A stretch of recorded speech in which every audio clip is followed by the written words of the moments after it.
one dance, baby. That one dance.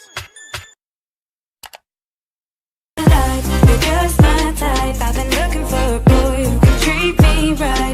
Your dark hair, but those eyes so bright. Halo, Assalamualaikum warahmatullahi wabarakatuh. Perkenalkan, saya April Yulia Yoka dengan NIM 120370165, program studi teknik pertambangan dari TPB 16. Nah, kali ini dalam rangka memenuhi tugas akhir atau tugas besar UAS PKS 2, kami diberikan 4 bidang pilihan yang mana ada matematika, fisika, kimia, dan biologi. Nah, di sini saya mengambil bidang fisika dan kimia. Untuk program pertama fisika, saya mengambil materi nilai impuls pada perubahan momentum. Nah, alasan saya mengambil materi ini karena menurut saya materi nilai impuls tidak terlalu susah, mudah untuk dipahami, dan rumusnya juga tidak terlalu sulit. Untuk program yang kedua di kimia, saya mengambil stoichiometry konsep mol. Ini merupakan materi yang masuk di mata kuliah kimia TPB semester 1. Jadi masih banyak di antara teman-teman dan juga termasuk saya masih sering lupa tentang mencari rumus mol, rumus massa, rumus mencari MR. Nah, di sini saya ingin mengimplementasikannya langsung ke dalam program yang saya buat dan berharap di kemudian harinya program ini dapat membantu saya memecahkan masalah mengenai konsep mol. Masuk ke flowchart program pertama. Nah, ini merupakan flowchart atau bentuk flowchart mencari nilai impuls pada perubahan momentum.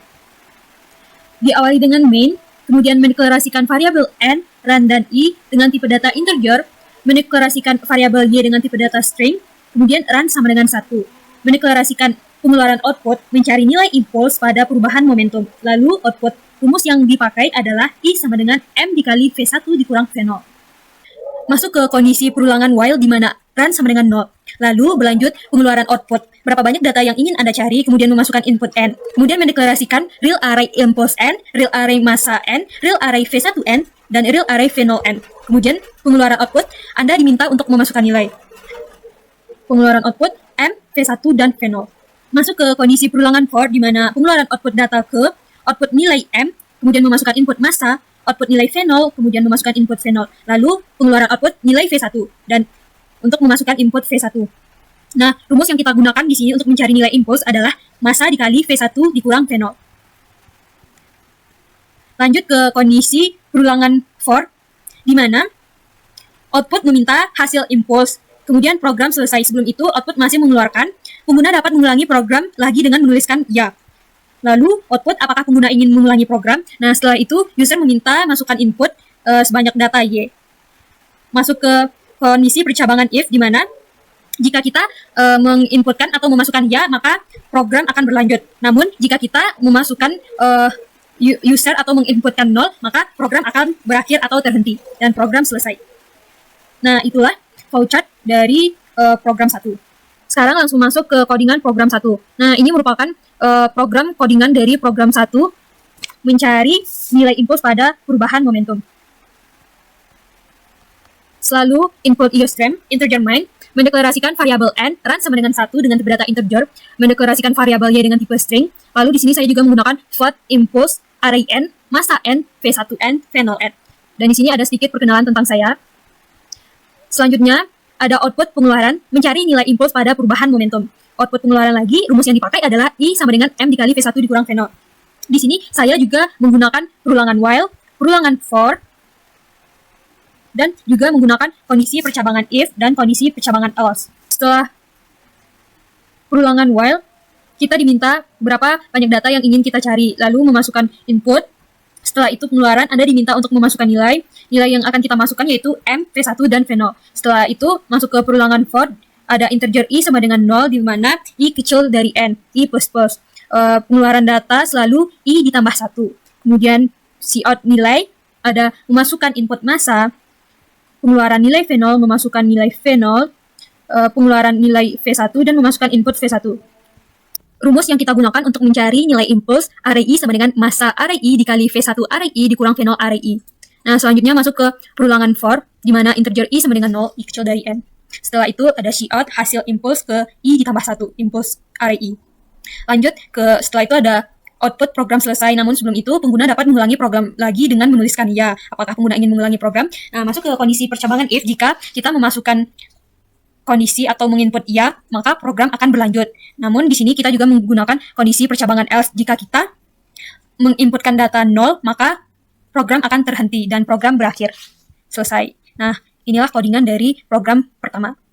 Nah, sekarang kita coba compile program pertama, langsung saja. Di sini ada mencari nilai impuls pada perubahan momentum. Rumus yang dipakai adalah I sama dengan M dikali V1 dikurang V0. Berapa banyak data yang ingin Anda cari? Kita coba mencari 3 data. Nah, di sini Anda diminta untuk memasukkan nilai M V1 V0. Data ke-1, nilai M saya coba 30. V0 saya coba 41. Dan nilai V1 36. Data yang kedua kita masukkan nilai M 49. Nilai V0 28, nilai V1 37. Data yang ketiga kita masukkan nilai massa, coba 35, V0 29, nilai V1 kita coba terserah aja angkanya 16. Nah, maka didapatkan hasil impuls ke-1 sebanyak 150, hasil impuls kedua 441, dan hasil impuls ketiga 455. Program selesai. Namun sebelum itu pengguna dapat mengulangi program lagi dengan menuliskan ya. Apakah pengguna ingin mengulangi program? Nah, kita buat ya.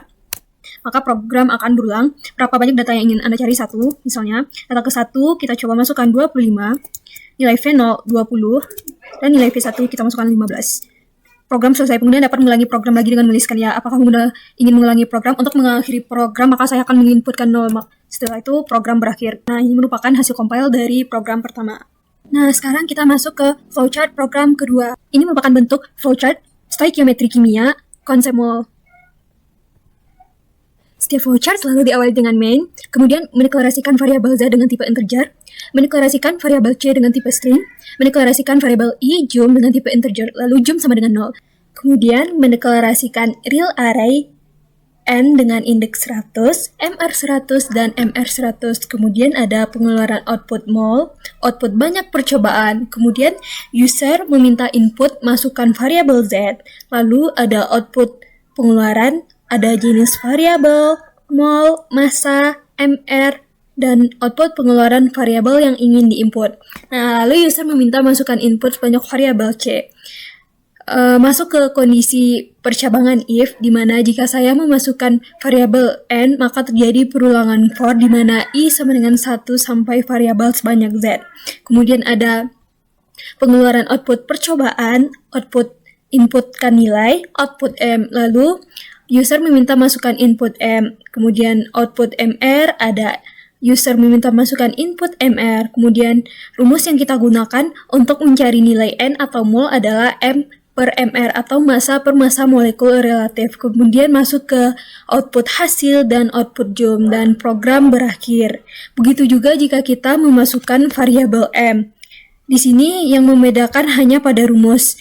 Rumus yang kita gunakan untuk mencari massa yaitu n dikali mr atau mol dikali massa molekul relatif. Begitu juga jika kita memasukkan variabel mr. Rumus yang kita gunakan yaitu m per n atau massa per mol. Dan program berakhir. Nah, inilah bentuk flowchart program kedua. Masuk ke codingan program kedua. Nah, ini merupakan codingan dari program kedua.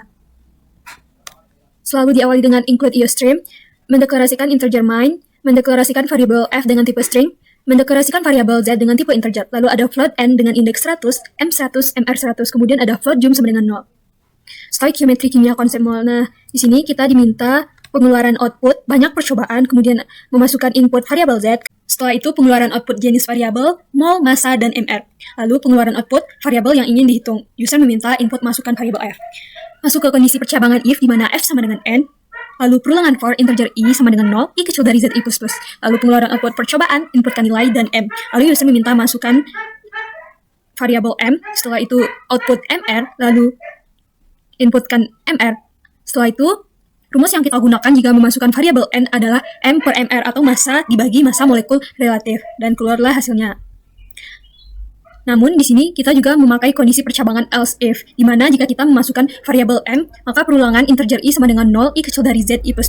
Sama seperti percobaan yang pertama, di sini yang membedakan hanya pada rumusnya.